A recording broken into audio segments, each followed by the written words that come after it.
Tidak semua kematian datang dengan suara. Ada yang datang dalam diam.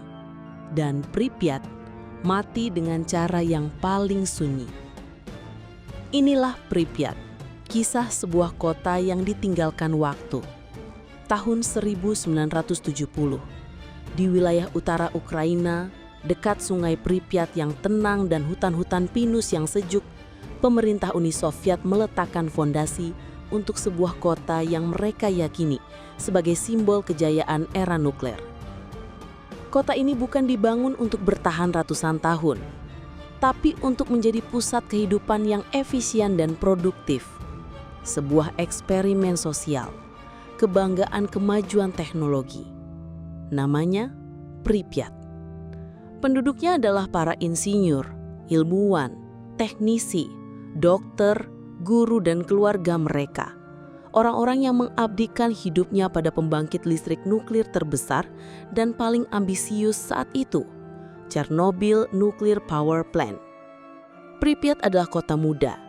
Rata-rata usia penduduknya di bawah 30 tahun. Gedung-gedung apartemen menjulang, toko-toko modern dibuka, bioskop dan taman bermain dibangun. Jalur tram menyusuri jalanan luas yang dirancang bersih dan teratur. Di sudut kota, taman hiburan mulai dibangun untuk menyambut hari perayaan Hari Buruh 1 Mei. Kota itu tumbuh dengan kecepatan tinggi dan hidup dengan semangat optimisme.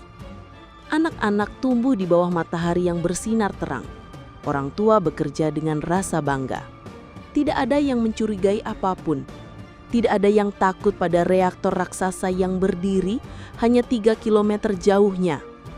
Tidak ada yang tahu bahwa Pripyat dibangun terlalu dekat dengan sesuatu yang bisa memusnahkan segalanya.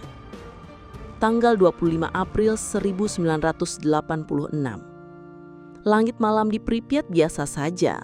Tak ada hujan, tak ada badai. Kota beristirahat.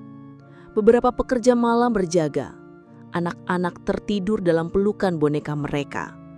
Di pusat kontrol reaktor nomor 4, sebuah uji coba keselamatan sedang dilakukan. Namun, kesalahan demi kesalahan, tekanan demi tekanan, membuat ketegangan meningkat. Hingga pada pukul 1:23:58 detik, dunia berubah. Ledakan. Reaktor nomor 4 meledak. Bukan ledakan biasa. Ini adalah pelepasan kekuatan atom yang seharusnya terjaga dalam ruang baja dan beton. Tutup reaktor seberat 2.000 ton terlempar ke udara. Api menyala biru kehijauan, menembus malam.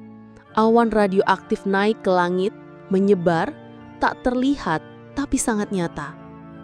Namun Pripyat tetap tenang. Tidak ada evakuasi malam itu. Pemerintah diam. Mereka menyangka semuanya terkendali.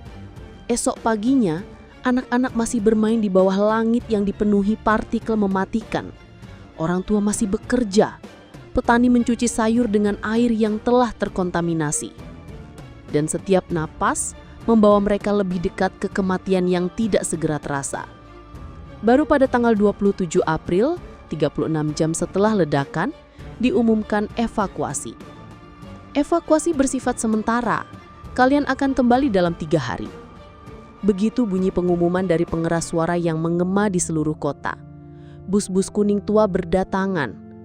Warga dalam kebingungan hanya membawa koper kecil, beberapa dokumen dan sedikit makanan. Mereka meninggalkan rumah dalam keadaan rapi. Sprei masih tersusun. Teko masih berisi air. Kursi makan belum didorong masuk. Mereka benar-benar percaya bahwa mereka akan kembali. Tapi mereka tak pernah kembali. Pripyat ditinggalkan. Tidak secara perlahan, tapi dalam 1 hari seluruh kehidupan hilang. Kota itu kosong, tapi seolah masih hidup. Bayang-bayang penghuninya masih melekat di setiap jendela. Setelah evakuasi, radiasi tetap merayap. Pripyat menjadi zona terlarang. Dikelilingi pagar kawat dan militer bersenjata. Setiap bangunan, setiap pohon, setiap benda menyimpan jejak mematikan. Di sekolah dasar, buku-buku tergeletak di lantai. Boneka anak-anak bersandar di meja kecil, mata kacanya menatap kosong. Di rumah sakit kota, di ruang bawah tanah, seragam para pemadam kebakaran yang pertama datang ke lokasi masih ada, basah oleh keringat dan kematian yang tak terlihat.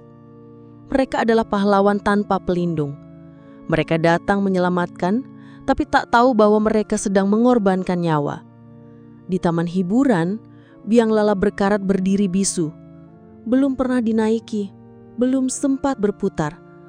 Ia menjadi monumen ironi, lambang dari kebahagiaan yang direnggut belum sempat dirasakan. Hingga tahun ini, Pripyat memang tidak pernah mati, tapi ia juga tidak hidup. Ia membeku di antara dua dunia, antara masa lalu yang tak selesai dan masa depan yang tak pernah datang. Alam, pelan tapi pasti, mengambil kembali kota itu. Pohon-pohon menembus lantai gedung. Rusa dan serigala berkeliaran bebas di jalanan. Burung bersarang di rumah sakit. Pripyat menjadi simfoni keheningan, tempat dunia berdamai dengan luka yang belum sembuh. Terkadang mereka datang, para turis, ilmuwan, atau jurnalis yang ingin menyaksikan sendiri apa yang tersisa. Mereka berjalan pelan, mengenakan masker dan alat pelindung, menyusuri lorong-lorong kosong dan ruang kelas yang membeku. Di malam hari, Pripyat seperti menahan napas. Angin berbisik lewat jendela pecah, langkah kaki yang tak ada pemiliknya, dan bisikan tawa yang tak lagi hidup. Dan seseorang mungkin akan bertanya dengan suara tercekam, siapa yang dulu tinggal di sini? Siapa yang mereka cintai? Kemana mereka pergi? Jawabannya tersembunyi di antara debu, cat yang mengelupas, dan ingatan yang enggan ditinggalkan. Pripyat bukan hanya kota mati. Ia adalah cermin, tempat dunia melihat wajahnya sendiri. Sebuah luka terbuka yang tidak boleh ditutup. Tempat di mana teknologi, ambisi dan kesalahan manusia bertabrakan dalam ledakan senyap yang bergema selamanya. Di kota ini, waktu tidak bergerak ke depan. Ia hanya berputar di tempat, menunggu agar kita tidak lupa.